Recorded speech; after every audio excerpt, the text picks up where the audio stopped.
Sa last episode po natin ay pinagkwentuhan po natin yung issue ng 0 km second hand car na kinasasangkutan ng BYD. Kung hindi nyo pa po napapanood dyan, ay suggest na panoorin nyo po muna para makarelate kayo sa topic natin ngayon. Ilalagay ko po ang link sa description.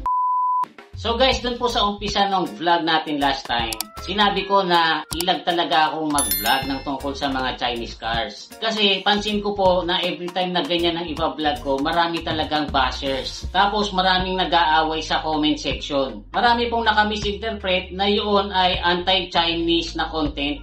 Doon po sa mga matatagal ng viewers ng channel natin, siguro naiintindihan nila yan na ito pong channel natin ay puro tungkol sa automotive. At madalas po akong mag-content ng tungkol sa mga latest news about sa automotive. Wala po talaga akong pakialam kung ano pa mang brand yan or kung saang bansa man yan nanggaling. Nagkaroon po tayo ng content dito tungkol doon sa pandaraya ng Toyota at saka ng Daihatsu sa safety test. Nagkaroon din tayo ng content tungkol doon sa maraming nagsasabing fake Toyota daw ang Rush, Veloz, Wigo, Avanza at saka yung Race. Naggawa rin po tayo ng content tungkol doon sa pagkalugi ng Nissan. And very recently ay gumawa rin po tayo ng vlog tungkol doon sa maraming nagrereklamo sa wet belt design ng Ford.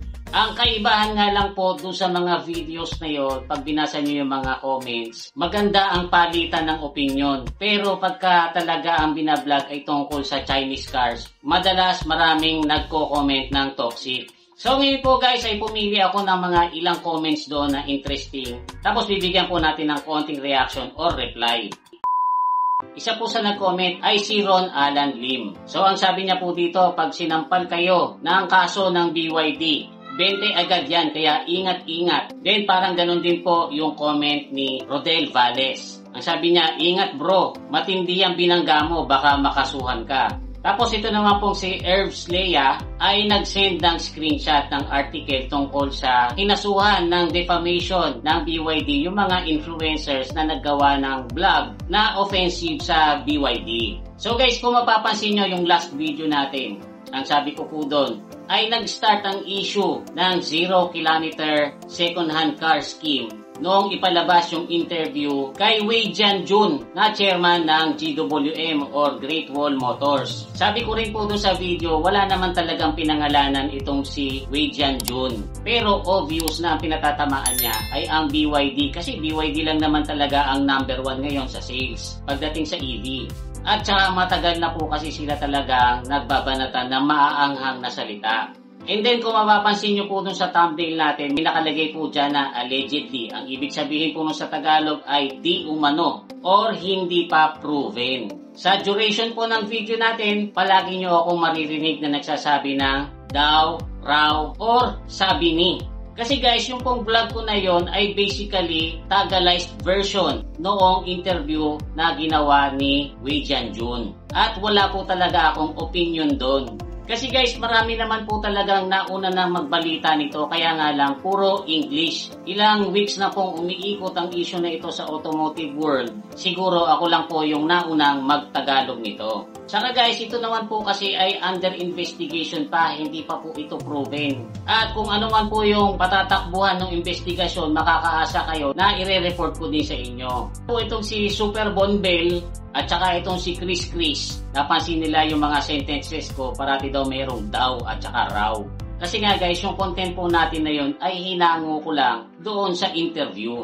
At hindi po ako mismo yung nagsalita. Siyempre meron din po mga napikon doon sa vlog natin, katulad nitong si Keme TV at saka itong si Toyas. Ang tanong nila, magkano naman daw kaya ang binayad sa akin ng Tesla para gumawa ng vlog against BYD. So number 1 guys, hindi po ako gumawa ng vlog against BYD. Ibinalita ko lang po yung issue na nagsisirculate na talaga sa internet. Tapos number 2, totoo po yun na binabayaran ako pero hindi po Tesla nagbabayad sa akin. Kami po kasing mga monetized na content creator ay binabayaran talaga ng YouTube para maggawa ng mga engaging contents. Actually, nagpo-provide pa nga po sila ng personal coach na nagtuturo sa amin kung paano namin mas mai-improve yung mga contents namin at kung paano kami mas kikita. Pero kung tinutukoy nyo ay binayaran ako ng kalaban na car company para gumawa ng video against BYD, ay malabo po yun. Kasi unang-una guys, hindi po ako ganun kalaking influencer. Mas maraming mga car vloggers na mas may influensya kaysa sa akin. At kung magbabayad man po ang Tesla or any car companies para siraan ng BYD, malamang pumunta po yan dun sa mga mas malalaking vloggers o kaya naman pumunta sa mga artista. Saka naniniwala po ako na yung pera nila mas i-invest nila sa pag-advertise ng kung ano yung mga produkto nila kaysa sa manira sila ng ibang car company. Interesting din po yung comment ni The Explorer on Wheels. Ang GWM daw at saka BYD ay parang Jollibee at saka McDo o kaya naman Coke at saka Pepsi. Magkalabang mortal na talaga sila, kaya maaasahan mo na hindi sila magbibigay ng magandang pahayag basta tungkol doon sa kalaban nila. Ganon din po yung sinabi ni Ionchi and Cindy. Inggit lang daw kasi itong GWM, kaya ito naninira. Sa isang banda, malamang na totoo po yun kasi noon mas malaking kumpanya ang GWM. Pero nung magsimulang sumikat ang BYD, pagdating sa EV, ay malaki ang naging epekto nito sa sales ng GWM. Kaya hindi na po natin masisisi itong si Wei Jianjun na magbitiw ng mga paratang sa mga car companies na kalaban niya, particularly sa BYD. Meron din naman po mga comments na hinangaan ko at saka mga nagustuhan ko. Katulad po nitong si Greg Santos na isang BYD owner. Ang sabi niya, hindi naman daw siya na-offend dun sa video ko. Medyo nabahala lang daw. Tapos nag-thank you pa siya. Sabi naman po ni Jabeliana Ming, BYD owner daw siya. Tapos sabi niya, so far so good naman daw yung performance ng BYD. Ang sabi naman po ni Jocelyn Perez ay nakabili siya ng dalawang BYD Atto 3. At kontentong-kontento daw po siya sa performance nito pati na sa speed. Inilalaro niya pa nga daw ito ng drag race at madalas siyang nananalo. Ganyan po dapat ang tamang attitude. Kung tayo po ay nakabili ng Chinese products, afford naman natin at talagang gusto naman natin yan, wala na po tayong pakialam kung ano pa ang sasabihin ng iba kahit siraan pa yan ng iba. Kasi ang mahalaga dyan, nabili mo yung gusto mo at nai-enjoy mo yung nabili mo. For all we know, baka yung mga maraming dinadakdak sa comment section ay wala naman talagang sasakyan. Tapos yung mga sigaw ng sigaw dyan na no to China, baka sila yung pag pinunta mo ang bahay ay maraming Chinese na products. Sa panahon po ngayon, kung ano yung gusto nyo at afford nyo naman, bilhin nyo lang. Kasi pera nyo naman yan na pinaghirapan nyo. Wala pong pakialam ang ibang tao dyan. Ako nga po 3 years ago ay nasunugan kami. Halos back to zero po kami noon. Kaya yung mga binili naming gamit, halos lahat po yan ay galing ng China. Kasi hindi pa po namin afford na maging choosy. Kahit nga po itong phone na ginagamit ko sa pag-vlog, Realme 9 Pro. Galing po ito ng China. Kumuha rin po ako ng motor sa Rusi na panghatid sa mga anak ko. Galing din po yun ng China. At okay naman yung performance, nagagamit ko ng maayos. Mura pa. Kasi nga po sa tulad ko na nasunugan, hindi ko afford na bumili agad ng mga branded. Kaya sana wag po tayong masyadong judgmental lalo sa comment section. Kasi hindi naman po natin alam kung ano pinagdadaanan ng mga nakakaaway natin dyan.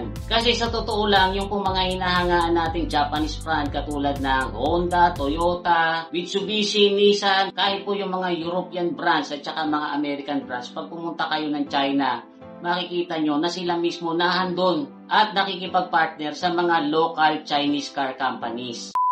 So nga pala guys, yung mga nabanggit ko sa inyo kaninang mga issue ng mga Japanese cars na ginawan ko din ng vlog, baka mamaya hanapin nyo sa lineup natin, ay hindi nyo po makikita kasi medyo matagal na po nung ginawa ko yun. Inilipat ko na po yun doon sa for members only para mapansin sila uli. Kung gusto nyo po yung mapanood, pipindutin nyo lang po yung join button sa baba. May bayad nga lang po yan na 25 pesos. Murang-mura, kayang-kaya nyo yan. Ang kapalit naman yan ay marami kayong mapapanood na mga videos na ang may access lang ay yung mga members. So guys, I hope na na-enjoy nyo itong konting kwentuhan natin. At kung meron pa po kayong mga gustong idagdag, pwede po ilagay nyo lang po sa comment section. Iwasan nyo lang po makipag-away para mas productive ang palitan ng opinion. Muli, ito po si Kuya Mikmik na nagsasabing palagi kang lamang pag marami kang alam.